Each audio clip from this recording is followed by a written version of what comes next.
And All right. we're live. I hope. Yeah, we're back. Hey, Jennifer, we're Hello. back.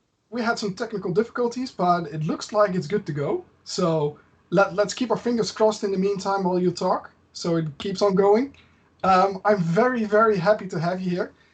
You have a quite impressive resume on LinkedIn, and I've seen a lot of talks from you.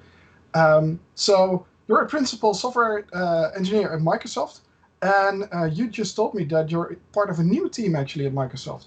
Can you tell me anything about that? Well, I was recently moved from the AI for Earth team over to the cognitive search team. However, that doesn't change my passion for AI for good. And there's actually some interesting work that my new team is doing right now in trying to make sense of unstructured data. And that was the machine learning problem that got me really excited about moving over to that team. Oh, cognitive search is so awesome. We saw some more Yeah. content today earlier, and now we get to meet you. So, what topic are you going to talk about today? So today I wanted to focus just on something fun and light. So we're going to talk about using the machine learning problem of text generation. And we're going to do that in the context of the Game of Thrones. So hopefully you'll still learn something even if you don't read the book or watch the television shows. Um, what we're going to do is kind of use that context to learn about how you can use machine learning to generate text. I hope you don't bring Awesome. spoilers. I still need to watch everything. Yeah, same here. Yes, Uh, yes, no, it'll be okay. yeah, and All it's a right. different ending anyway, so who cares? Yes. Well, I've Cool. heard he's using the quarantine to actually work on the book. Somebody published an article on that, and I was like, "So what were you doing before, George R.R. Martin? Come on, come on. Yeah. You have a Oh duty. You wow. have a duty to humanity at this point." Cool. Let's dive right in then. Let's dive right in. Okay. So my name is Jennifer Marsman. Thank you so much for having me here today. And so, what I want to talk to you about is how you can actually use machine learning and specifically recurrent neural networks to generate text. So, there's a lot of things that you may have done with machine learning before, and you probably heard some amazing content in the last, I think, 17 hours it's been. But what I want to focus on is how can we use ML to actually create. And there's some work that's been done around artificial intelligence generating art and telling stories and that sort of thing. So that's what we're going to focus on today. And this starts as a supervised learning task. So I'm going to do a quick review of some supervised learning such, but then we're going to get to the good stuff. So there will be a part in the middle that's kind of refresher for some folks. So bear with me there, check your email, and then come back if you need to. All right, so I'm going to begin with the end. So I'm going to start by showing you some text that was generated by a recurrent neural network that I coded that was trained on the Game of Thrones scripts. It was the television scripts, not the books. Unfortunately, copyright reasons, it was much harder to get a full transcript of all the books. That would have been better, more data. But instead, I just have the television script. So this one was actually trained on seasons 1 through 7 and then can generate additional text. Now, before I flip to the next slide, I do want to warn you. Game of Thrones is a violent show. It has some strong language, that sort of thing. I did cherry pick and I removed kind of the really ugly stuff that it was generating and tried to stick to some of the stuff, but it's just a quick warning, code of conduct wise. I want to make sure you guys are aware there will be some kind of not language I would use in front of my children on the next slide. Okay. With that warning in mind, here we go. Okay, so this was actual text that was generated by the neural network that I built. So you can see, reading some of these things, it's your God with all the rules. We've been riding winter, which pseudo makes sense. These kind of things, if you read through all of these different, this text that was generated, you can see that a lot of these things sound like something that would be said in Game of Thrones. Hopefully, you know, if you've read the book or seen the show, these sound kind of familiar. It does sound like something that makes sense in the context of Game of Thrones. You specifically see the Lannisters called out here. Why were you alone with the Lannisters? And some odd cravings of the sister, which is probably referring to Cersei. So some really text that makes sense in the context of Game of Thrones. So good, decent types of results. So what I'm going to spend the rest of this talk doing is sharing with you exactly how you can do this, and also some other fun data sets that you could use if you want to do this yourself. All right, so step one, to be able to train a recurrent neural network to do a task like this, you need data. So specifically, if I wanted to create something that would generate Game of Thrones like text, I needed to train on Game of Thrones text. And so the way I ended up doing this is I wrote a screen scraper. If you guys aren't familiar, basically what this does is I found a website that has a whole bunch of television scripts out there. And this was the one that I used, the Springfield thing. And unfortunately, I went and checked yesterday. So I wrote this talk like during season 7, I think, of the television show, which was a long time ago. And this site has been up, and then I just double checked it yesterday till I was like rerunning the code, just making sure everything still worked. I was going to update it on GitHub if they had changed the HTML, because they do that occasionally. And then I found out the site got taken down literally last month. It looked like March of 2020. It just got pulled down, and I was like, oh. So I will have to add to my tasks for a rainy day thing to rewrite the screen scraper to hit a different site. But you can take a look at the code still and get the general idea. I did publish it on GitHub. That is specific to that website. But what it did is just grab the HTML off that page, parsed out the stuff that we cared about, and dumped it into a text file. And I can actually show you that text file too, if you're interested. What that created, let me actually pull this up for you right here. What that created is a bunch of scripts that look something like this. So if I just kind of dive into one of these, I actually I created a different script for each particular episode, and you can see right here that this is the actual text. So this is what it used to train. Is just literal script of what we had from Game of Thrones. Okay, so you can take a quick look at that. Now going back to the slideshow right here. Whoops, I started from the beginning. So I did that. Code's there. And then after I downloaded all of those, I just used a really simple command line trick to just copy all of these into one file. So did you know you can do that? You can actually do that on the Windows command line. It's very cool, or any other command line. But I just took everything, all of those different text files, and then they concatenated together into one big text file. I also could have coded it that way, but I actually liked having the separate ones as well. And then one other resource I wanted to mention, if you are interested in doing this yourself later and wanted to check it out, there's a really neat resource called Project Gutenberg. So it's just at gutenberg.org. And what that is a collection of books that no longer have any copyright restrictions on them. So a lot of them are pretty old books, but anything that's kind of free to use, and I think they have, I want to say it's like 60,000 books up there. But if you're just looking for some neat natural language text to play with to do something like this, you can check out Project Gutenberg. And there are many other data sets that you could use. So probably the majority of tutorials you will see out there on text generation will use a Shakespeare data set. The reason for that is Shakespeare has a very distinctive language style. You see the thou art, blah, blah, blah. And so that kind of language is very apparent. If you train on that, you can very easily generate something that sounds very similar to a Shakespearean style. And so there's a whole bunch of Shakespeare data samples out there that you can use. Pentry Bank is another one. That one uses articles from the Wall Street Journal and other places, natural language. That's interesting.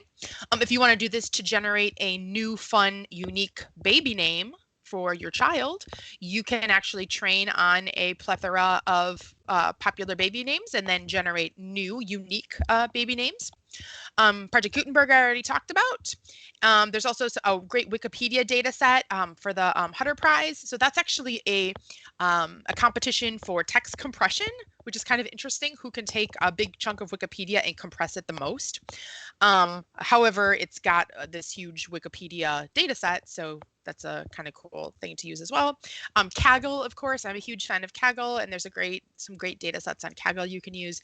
And then you're welcome to use my screen scraper scraper that no longer works because the website is down. But you can modify that to scrape a different website, because there are other websites that have the Game of Thrones transcriptions on them. All right, so that gives you some data if you want to do this yourself.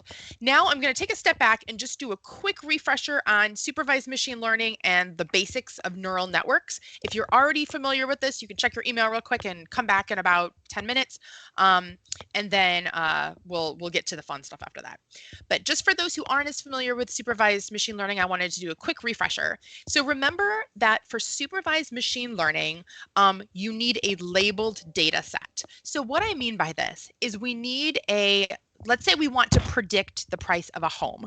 We need a labeled data set that consists of the prices of several homes, and that's what we call our label, and then a number of things that would affect the price of a home, and that's what's called our features.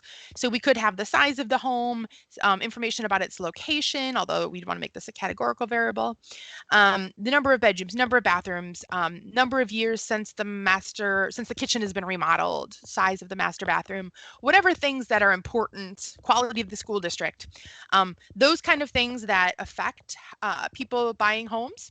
And then list those all as a number of features. And then mathematically, what we're doing is just using crazy beautiful math to find the correlations between those features and that label. So if we wanted to do it in a very, very simple way, so one of the simplest models you can use is just a simple linear regression. So imagine if these were all numbers, and I'm going to ignore zip code for a second, because categoricals you do a little differently. But imagine we have something, and then we'd also want to normalize this data, but again, we're going to simplify here. Imagine you have all of these different things. You could have actually a weight that figures out what is the relative importance of the number of bathrooms to the price of a home. So think of your AX plus BY plus CZ or CZ equaling something. So it could be the area times some weight, plus the number of bedrooms times some weight, plus the number of bathrooms times some weight, plus some bias at the end to give you this label. And so during the training phase of machine learning, what we're doing is just trying to find those weights. We're trying to build a mathematical model of how these features relate to this label. And the other thing that's important to call out here is that when we have this beautiful golden labeled data set, we don't want to use the whole data set to build our model.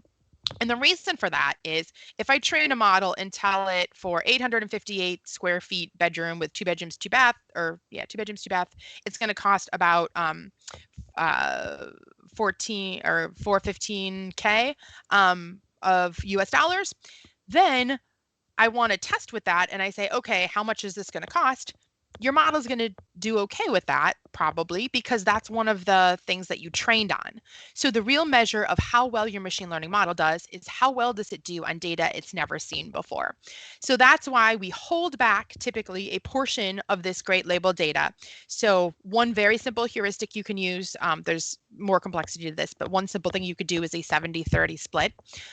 Given a sufficient quantity of data. So you could train with 70%, for example, and then use the remaining 30% to test and verify how well it's done on data it's never seen before. So in the training phase, we're finding those weights. And then in the test phase, we're feeding in this data. We're applying those weights, we're getting an answer, and then we can compare that answer to the known right answer that we have here in the label. Okay, so that's a very quick refresher on supervised machine learning. If that's not quite making sense, here's a more visual representation. This is stolen from a talk I did on custom vision at Ignite or Build or something a while back. But to make it very clear in custom vision, here's like the training and the testing set. So during training, what we're actually doing is, this is the case of vision where we're trying to label images. We would pass in a bunch of images of cat with the label cat, and we would pass in a bunch of images of a dog with the label dog to build is this a cat versus dog classifier. And then custom vision would actually do that work to build that mathematical model, and that mathematical model is kind of the output during the training phase of what we want. Then during the testing phase, where we're actually using the model and testing the model, what we do is feed in unlabeled data. So I send in a picture without that label, then we can apply that mathematical model that we've built and hopefully get the result of, oh, this is a dog. All right, So very quick refresher, hopefully that makes sense to everyone. Now, the quick basics of neural networks. So neural networks were based on the idea of the human brain and how we have neurons that are connected. And so, and then the more activation happens between them, the stronger that connection becomes. And so that's basically the idea of a neural network, is having these various nodes with connections between them. And then you can think of those connections as the weights, and then making those weights stronger or lighter to be able to model what the world looks like. So just looking at some of the things that we should do here, or kind of the basics here. Our input layer, these, we would have an input for our various features. So think about the things that affect what that label would be. We could have various inputs there, and then the output would be here. So let's say I was building a binary classifier to tell me, is this particular sports team going to win or lose? So in this case, maybe it's 0 would be our result. Closer to 0 means they're going to lose. Close to 1 means they're going to win. Is this, a cat or a dog, as the case was for that custom vision classifier?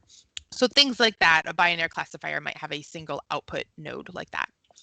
And in the middle, we have these hidden layers. And so with hidden layers, what we're essentially able to do is model very complex mathematical correlations between all these things.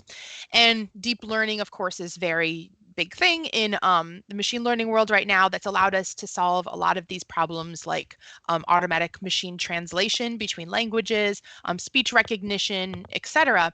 And so deep learning is really what's allowed us to do that. And by deep learning, what we really mean is having lots of these layers, lots of these hidden layers in between to build a deep network that can actually model a lot of these things. All right, so that's a very quick overview, and this is a densely connected network, meaning that for every node, it's connected to every node in the layer before it. And so let me just give you some quick numbers for these, and we can look very quickly at the math. So I'm just going to label everything here just so we can refer to that, and I'm moving it up to the corner. So now to look at the math of what this would actually look like. If we wanted to calculate this value for A1, what we're going to do is basically take that value of X1, times it by some weight, the strength of how much it's connected from X1 to A1, and then add the same thing right here, this weight of X2 times a weight of how strongly it's connected here, and then some bias. So that would be just something so that you're not doing plus 0. We can get more flexibility in our equation that way. And so adding those things together, we get the value here. And likewise for each of these other values in the A column. And then in the B column, you can see this equation is a little bit longer because there's more. So we're adding A1 times this weight plus A2 times this weight plus A3 times this weight, etc. To do the same thing here. And then at the very end, we're adding all of these up for our Y value. And then there is this G, which I'm going to get to in just a second. So we'll talk about what that G means. So that's the very kind of basics of neural network math. So what are we actually doing during this? So during the training of our model, we have a labeled data set. So that means we know our X and we know our Y. So during the training of the model, we're going to do that. And the way we do that is, since we know X and Y, we start with randomly initialized. Why randomly initialized? Why wouldn't we initialize them to 0? Can anybody guess just from looking at the equation? Give you a second. But if we made these all 0, if we do 0 times this plus 0 times this plus 0, that wouldn't work very well, would it? It would just 0 out everything. All right, so that's why you randomly initialize it to something between 0 and 1. So that way you can actually start from something, and your first something is going to be crazy because you just randomly initialized it. But then you do the math, carry it through with some random values of those weights. Then once we get to Y, we see what the answer should have been versus what the answer actually is, some random thing. And then we use something called back propagation to kind of go backwards through the network and push all of these various weights in the direction that they should go to make Y more accurate. And so then you run through a different thing in a different piece of data, and then after we've done this through lots of data, you can actually get a good approximation of what those weights should be. All right, so that's what we're doing when we're training it. So we start knowing the X and Y, we're figuring out the weights during the training. And then when we actually use the model, so when we're testing, and then finally when we're actually consuming our model at the very end, we can feed it new X values and then multiply those by the weight values that we've trained, our mathematical model that can predict something close to reality, and then it will predict a new Y for us. Now, I did gloss over what that G is, so let me briefly explain G. That is something called an activation function, and there's lots of different activation functions. Sigmoid, softmax are two. Tan H, the hyperbolic tangent, is another one. ReLU, which gives you non-negative numbers, is another popular one. So there's a lot of things right here, but the purpose of what we're doing, why we apply an activation function, is really to enable a better binary classification by pushing things into a range. So the sigmoid function actually looks like this, if you have forgotten from your math classes. And so when we want to do a binary classification, we have an output value, and we're going to say 0 is one end of the binary classification and 1 is the other end. And so we might get whatever crazy numbers in the end. So let's say I get whatever value on this y, it could be something even very big. But you can see once we apply this function where x is, let's say 8 or something here, you can see that sigmoid will actually give us something pretty close to 1. And then conversely, anything negative would push it close to 0. So what that does is kind of normalize our data into this 0 to 1 range, which is great for binary classification. And then likewise, the hyperbolic tangent, the tan h function, will do the same thing, only tan h looks very similar, only it hits this axis at 0 and goes down to -1. So if you want to push it to the range of -1 to 1, use tan h instead. And then softmax actually does something similar, only the way it's doing it is kind of like almost a series of sigmoids, and it gives you these probabilities that sum to 1. And so all of these calculated probabilities are going to be in that range of 0 to 1, like sigmoids. They all sum together to 1, and you can use that for multi-class classification by saying, okay, here are the things that are most likely, and then you can choose the max, or a softmax, so something with a high probability, and say that is the answer. And so that's great if you're trying to do multi-class classification. So I have a color, and does this color most accurately map to red, yellow, green, blue, etc.? So it would take the one with the maximum thing and say, okay, this color is closest to blue, for example. All right, so hopefully that kind of makes sense. Again, I'm simplifying here, but just to get everyone on the same page with neural networks. Okay, so now let's get into some neural network interesting stuff. So there's a number of different types of neural networks, and I chose to use recurrent neural networks for the problem that I was trying to solve. So let's talk about why. And if you want to just kind of explore more of the various types of neural networks that are out there, we're going to hopefully have time to talk about GANs at the end. These are really cool. There is a really neat website. This Asimov Institute made this neural network zoo with all of these different types. So I wanted to call that out as a fun resource that you can check out.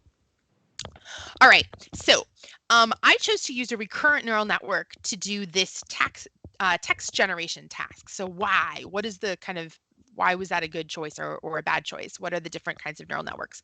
And I specifically wanted to call out two very, very popular types of neural networks, which are convolutional neural networks and recurrent neural networks. Convolutional neural networks, in general, this is not hard and fast rule because there's some great research showing converse things as well. But in general, CNNs work really well for video and image processing. And the reason why they do is they actually work with a fixed input size. So let's say I'm trying to process maybe something that's about the size of this Post-it note. I have an image on here, and I want it to be able to process that.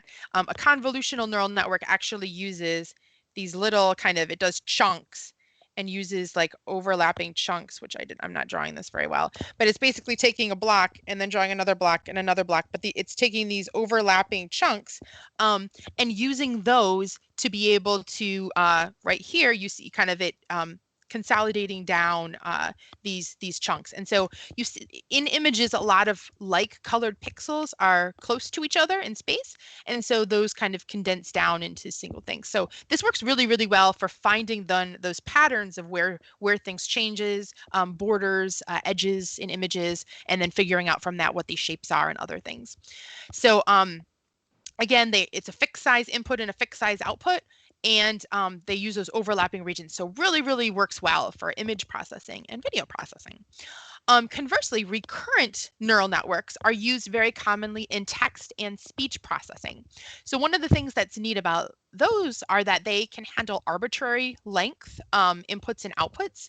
And that is wonderful because if you were trying to do speech recognition on my text right now, you don't know when I'm going to stop talking, right? I might keep going, and it's a sentence is not a fixed length.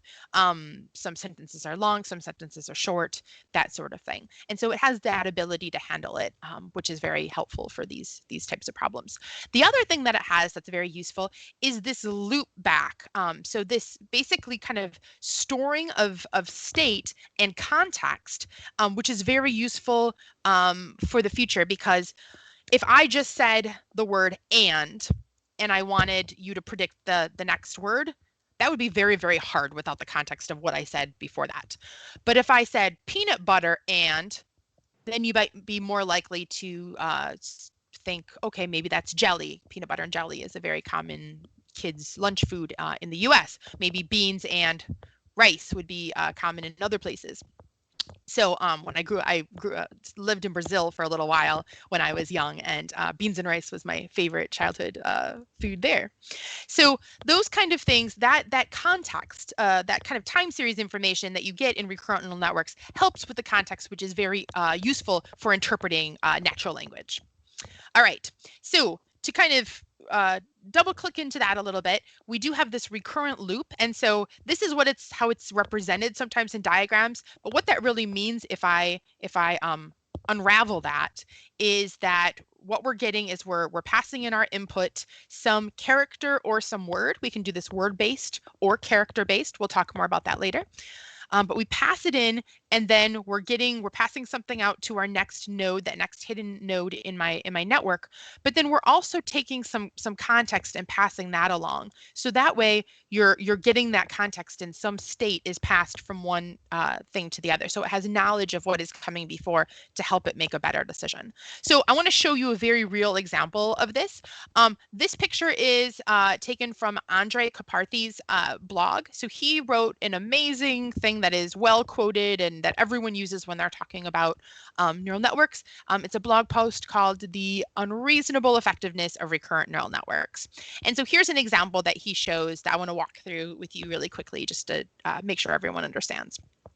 So let's say I want to train a neural network to say the word hello. So just hello. That's all we need to train it for. So the first thing that you do is give it, we want to develop a vocabulary. So in this case, I'm doing character-based, not word-based. I want to teach it to predict the next character when I am typing in hello.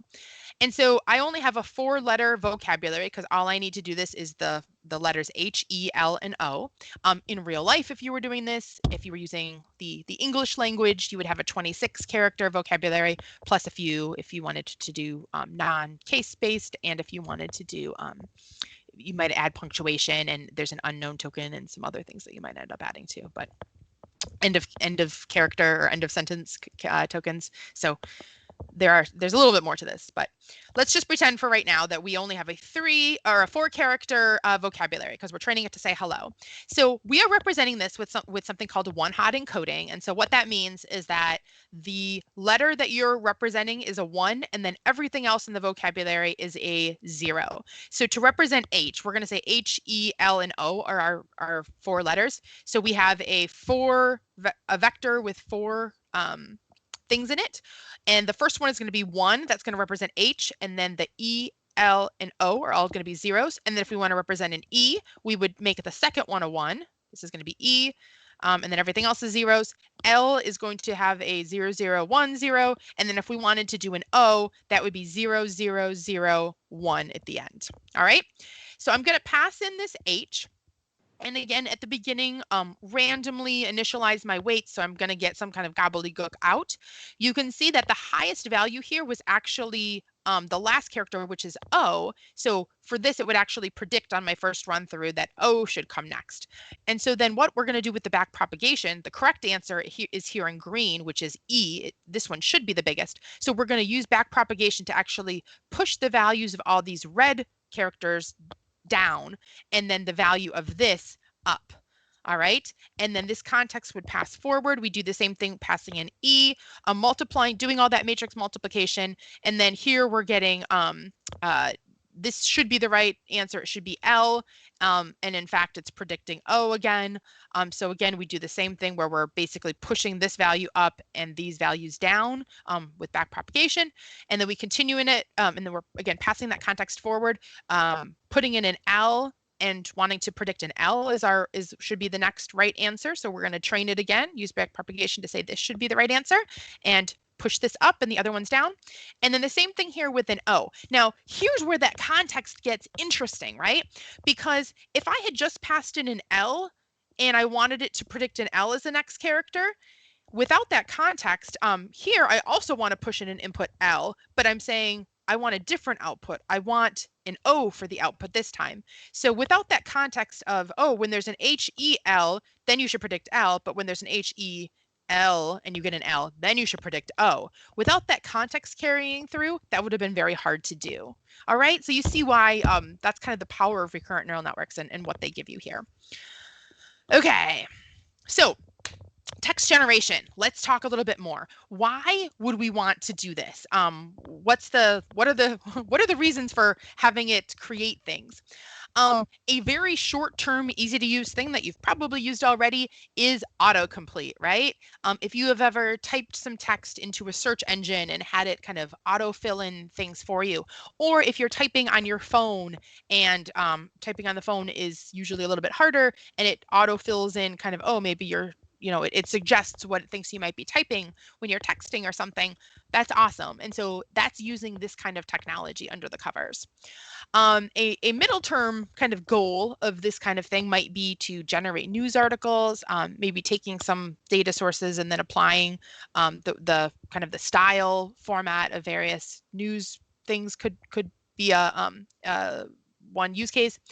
And then in the long term, and kind of why I kind of got into this track and started looking at this is just the idea of AI creating things, AI creating art, AI telling stories.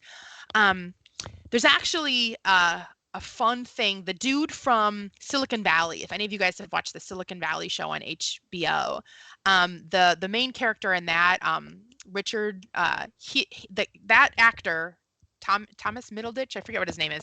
That guy. If you search for Thomas Middleditch or whatever his name is, an AI generated script, he and a couple other actors actually they had an AI generate scripts and then they actually acted out some of them. And so you can kind of see the quality of where we're at with that.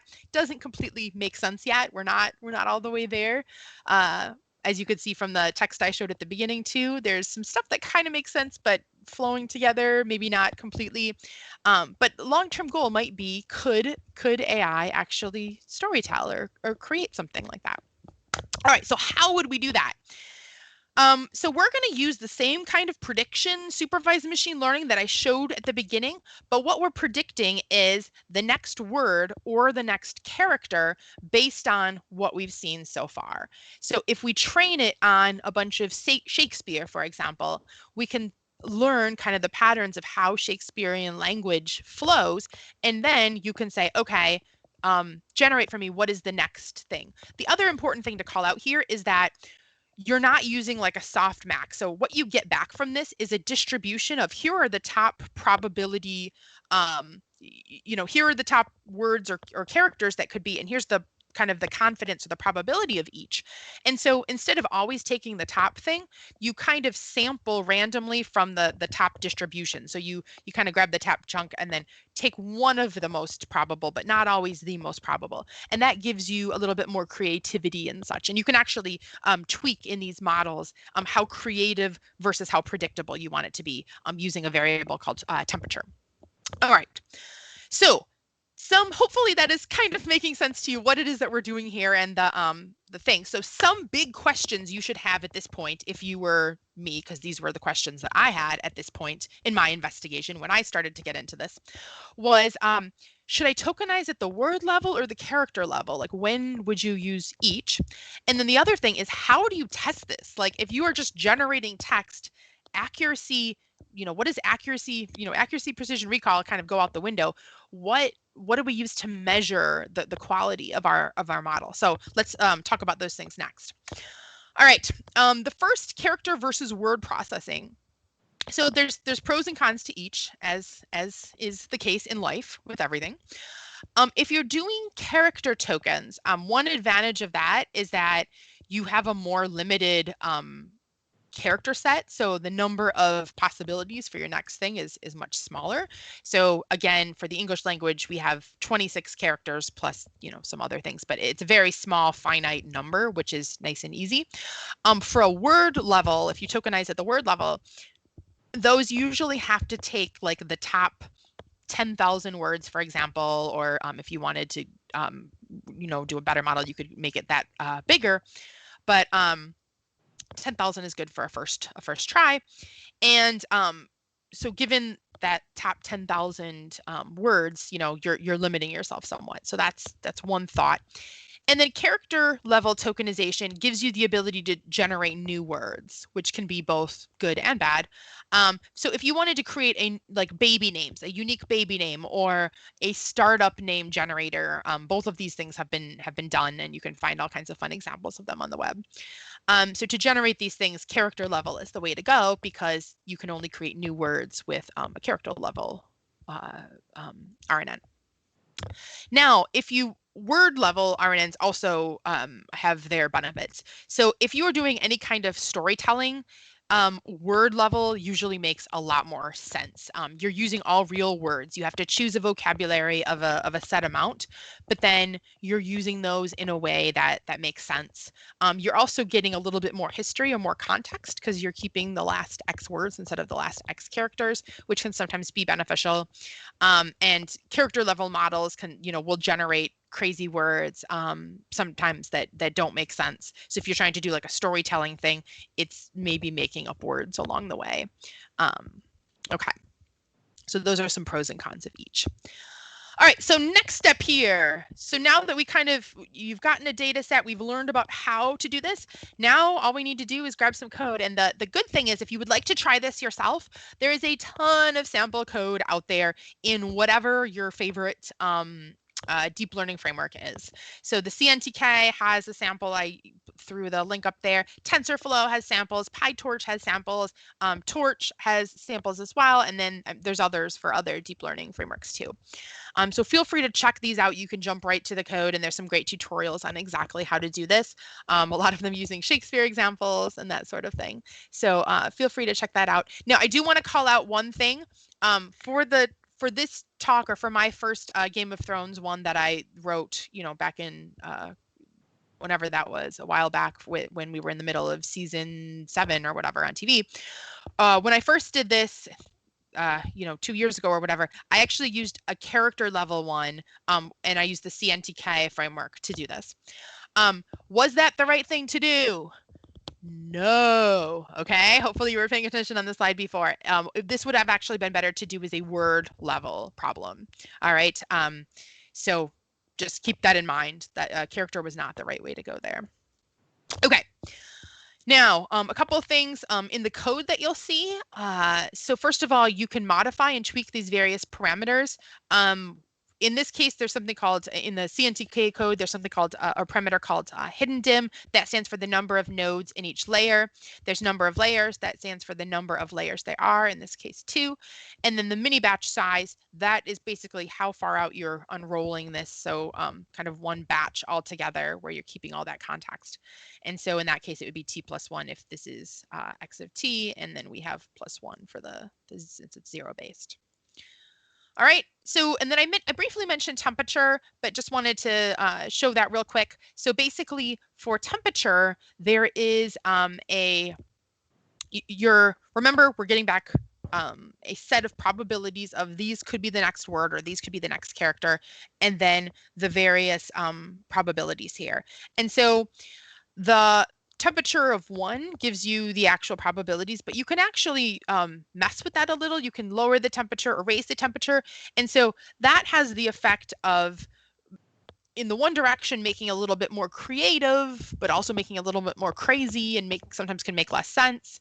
And then in the other direction, if you make it a little bit more repetitive and sticking with the most probable things, you're going to get something that's, maybe makes sense, but there's going to be a lot of well-known words and it might get slightly repetitive because it's choosing a lot of thes and other kind of high repetitive words. Okay, so you can mix with that and choose the right balance for whatever you're trying to do. All right, so let me show you what kind of the output looked like here. You can see this was my actual training run at the very beginning. And so if you look, you can see it just outputs gobbledygook at the very beginning. Then it's starting to learn that T is a very common character, so it's outputting a lot of T's here. And then finally, by this next epoch here, what you actually see is name of Robert of the House Baratheon, and then it's getting repetitive and repeating that. But you can see it started to learn Robert of the House Baratheon is important in Game of Thrones, and that these words go together and flow together. So pretty cool stuff, right? All right, so then the next question is probably, okay, Jennifer, I can follow that sample code that you gave me. I can follow, grab one of those data sets. How the heck do I test this thing? How do I measure how well it's performing? Great question. So your typical, accuracy numbers are going to be very different. It's not a simple accuracy measurement like you would see in traditional supervised machine learning. So instead, what we're going to use is something called perplexity. So you measure the perplexity per word to see the quality of a text generation model.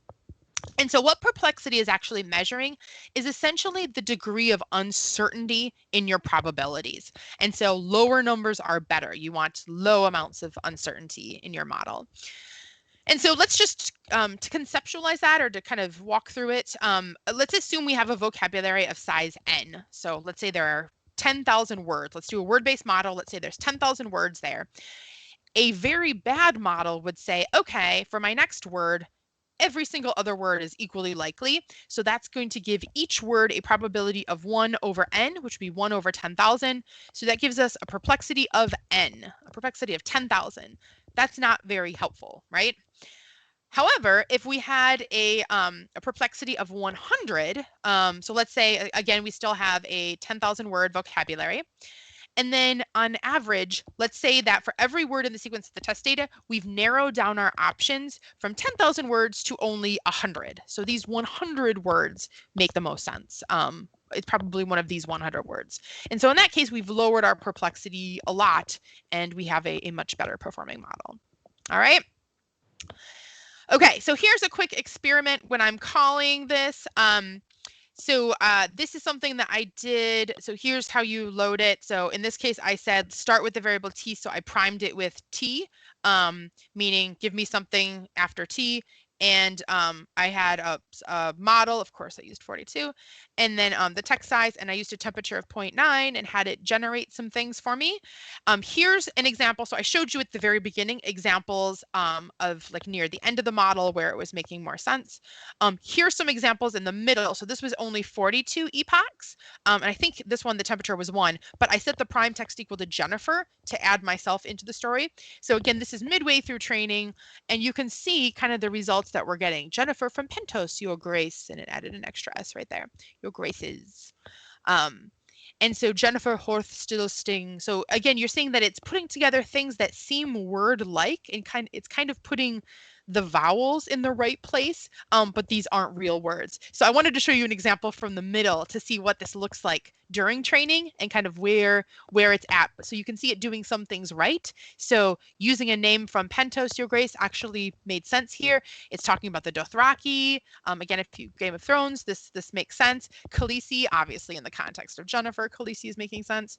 So all of these kind of things, and some of these kind of look like words but aren't actually words. So this is an example of what midway through training, the kind of text that you'd see, and then at the very beginning, I showed you some of the real text it produced near the end. All right. So one last thing I want to do real quick before we take some questions, and that is disrupt. We need to use the word disrupt, right? So here's what our future could look like using something called GAN. So I want to briefly talk to you about one other kind of neural network that kind of combines a recurrent neural network with a classifier to do some really cool stuff. All right, so here's how we could potentially use GANs to disrupt the movie industry. All right, and of course, there's a whole bunch of ethical questions around this, which I'm happy to talk about more during the Q&A, but I'm not going to, just because we're running out of time, I'm not going to go through all of that right now. But yes, we definitely want to talk about responsible AI and whether this is ethical, and that's a huge part of this too. All right, so something called GANs. I mentioned GANs once or twice earlier. So that stands for Generative Adversarial Networks. And these were introduced by Ian Goodfellow and his colleagues in 2014. And so they're a newer thing, but essentially the way they work conceptually is we have two neural networks working together, paired together to be able to do creation and then like verification. So a generator and a discriminator. So let me actually give you an example to make it a whole lot more clear. So we've seen how neural networks can make predictions, right? I showed you the price of a home example at the beginning.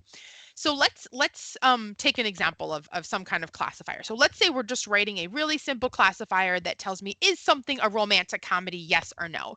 So let's say I have some script or whatever, and I want to have a classifier that says yes or no, is this a romantic comedy? And so there's a lot of things you could do to figure that out, right? We could run sentiment analysis over the document and see, okay, does it start all upbeat and happy, and then there's some conflict, and oh my gosh, he doesn't really love me, and then something big happens and there's all this drama, and then they're back together at the end and they're super happy and blah blah blah, right? So it's a very predictable pattern of sentiment throughout a romantic comedy. The length may be important. I think there's usually you don't want them to be too long because they can't hold anybody's attention that long. You need to have your two lovers in this romantic comedy, which maybe are heterosexual, maybe not. That can be whatever. And then there's usually a scene where, she's sitting with her girlfriends and they're drinking coffee or drinking wine or martinis or something like that too. All right. So all these very predictable. We could probably build something that, using all of these things that are always in a romantic comedy, could figure out, is something a romantic comedy, yes or no? Okay. So that's one classifier. So imagine we built that. Now imagine using the knowledge I just gave you, the things that we just learned about generating text, we can have another neural network that generates text. So we saw how to do that with Game of Thrones text, Shakespeare style writing, etc. So now do the same thing. Let's train on a whole bunch of romantic comedy scripts. So we feed it 27 Dresses and When Harry Met Sally and all these other romantic comedies. And then we have a neural network, like we just showed, a recurrent neural network that can generate new romantic comedies. And I should say, if you do go look into this further, you'll probably see the term LSTM, so a long short-term memory. That is a type of recurrent neural network that is very commonly used for this task as well. Okay, so now we have this recurrent neural network of some type that generates a new script. And the exciting thing about a GAN is that you can it puts these two things together, right? So now we have this thing that's generating romantic comedies. We feed those into our discriminator that can then say, okay, is this thing that I created a romantic comedy? Yes or no? And then we have this cool feedback loop that actually can improve the quality of what we're generating. Okay, so this can be done with scripts. This is done with art and other things as well. So let's take a look. Now, to bring it back to the movie thing. For those of you who follow Star Wars, there is a character, Grand Moff Tarkin, and he actually showed up in the movie Rogue One, but the actor who played him had already tragically passed away by then. So with the help of a stand-in actor and CGI, they were able to recreate his likeness in the movie. All right? So this same technique can also be used to do a similar thing with faces. So this is using GANs, the same way that we saw, where you train it to recognize a face. That's what the classifier does. But we're going to feed it and generate faces using this celebrity database. So this is the celebrity database.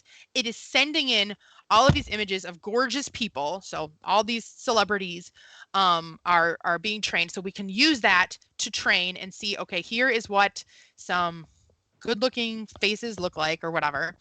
And then we put those all together. And then once it's learned based on this information, it can actually start generating faces. And then you can use another neural network that says, is this a face? Is this not a face? To kind of throw out the ones that aren't very good and continue to do this. So here are actual generated images that was done by this recurrent neural network. So these people do not exist. All right. These are all ones that were created by the recurrent neural network using pieces. You can see his ears look a little weird. Those aren't quite right. And then if you look very closely, there's her eyes are two different colors. That looks like Kristen Dunst to me, very close. This face kind of got smushed. This doesn't look quite right. So there's a couple things. I can send you the YouTube video if you'd like to look at this. I'm not sure how well it's coming in over Skype, but hopefully you can get a sense for how that could work. All right. So putting this all together, my friends, the future of movies could be we could have scripts that are generated by neural networks, right? We could use that same kind of CGI technology and what we just saw of creation here, where we could have both actors from across time. So imagine like a romantic comedy with a modern day actor, maybe Leonardo DiCaprio, and someone who maybe died a long time ago, like Audrey Hepburn, together as leads, working together. And then you can also use actors created from neural networks. So imagine training on your own perception of beauty and then, or evil, my own perception of evil. I know like one of my old college professors is like the personification of what evil looks like in my head. So like if it learned from my own things of what I think an evil villain looks like and what I think a beautiful actor or actress looks like, it could put those things together and actually create things that are specific to my tastes. So imagine sitting down and being like, okay, Netflix, here's the genre I'm in the mood for. I want a comedy or whatever.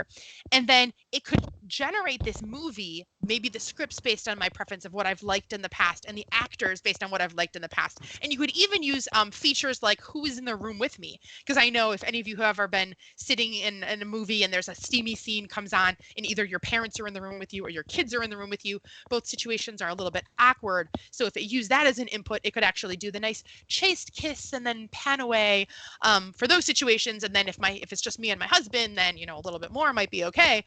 So those kind of things, it could actually put all of that into the model and like generate a whole full kind of movie going experience for you. So these are the things that really awesome. I have to interrupt you. Should Your be time is up. possible. I'm really sorry. Yes. So no, that was it. That was it. Oh, you're right. That was actually perfect. Exactly thing. Oh, happy to take so questions. So I can ask you one specific question. Please. So do you have a good primer for neural network math for developers? So there's a lot of great things out there. I do. So, okay. Here are a bunch of things that I recommend for how to get started with the math. So first of all, you don't actually, if you want to use neural networks, you don't theoretically actually have to understand all the math. Like if you want to use Keras or TensorFlow and stuff, it helps to understand the math because you know when to normalize and that sort of thing. But there's more and more tools that are enabling people to do it without having to understand all of the details of the math. So dive in where you're comfortable. If you do want to understand the math, there's a bunch of great resources out there. I recommend deeplearning.ai is a really great course by Andrew Ning, who is a professor at Stanford, worked on he's one of founders of Coursera, worked at Stanford, worked at, I think, Google Brain. Like he's done everything. He's amazing. You can check out that course that goes into the math and explains it in a very easy, clear way. Microsoft also has some certifications, data science certifications and such, that go through a lot of these concepts and help you understand how to do these things. And then Fast AI does a really good one as well.